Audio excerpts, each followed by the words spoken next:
நம்ம எஸ்டர்டே புதினா பூண்டெல்லாம் போட்டு ஒரு சட்னி பண்ணுறத பார்த்தோம். இதுவும் இன்னொரு மாடலில் ஒரு சட்னி. அதாவது நான் எப்படிலாம் வீட்டில் நான் சட்னிலாம் செய்வேனோ அதை ஜஸ்ட்டு நான் ஷேர் பண்ணுறேன். இது ஒரு தக்காளி, ஒரு வெங்காயம், ஒரு வத்தல், புளி, உப்பு, ஒரு 5 பல்லு பூண்டு. இது எல்லாமே அப்படி வதக்கெல்லாம் ஒன்றுமே இல்லை, சும்மாவே மிக்சியில் நல்லா பட்டு போல் அரைச்சிட்டு வந்துடணும். அப்புறமாட்டு நல்லெண்ணெய் ஒரு டேபிள் ஸ்பூன் போட்டுட்டு கடுகு, உளுத்தம்பருப்பு, வத்தல், கருவேப்பிலை போட்டு இது பொரிஞ்ச உடனே நம்ம அரைச்சி வச்சுருக்கதை அப்படி போட்டுட்டு நல்லா இதை கொஞ்சம் மிக்ஸ் பண்ணி விட்டுட்டு இதை மூடி வச்சிடணும்.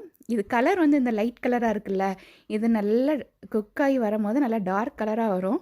அதுதான் இதுக்கு பதமாட்டு இருக்கும்.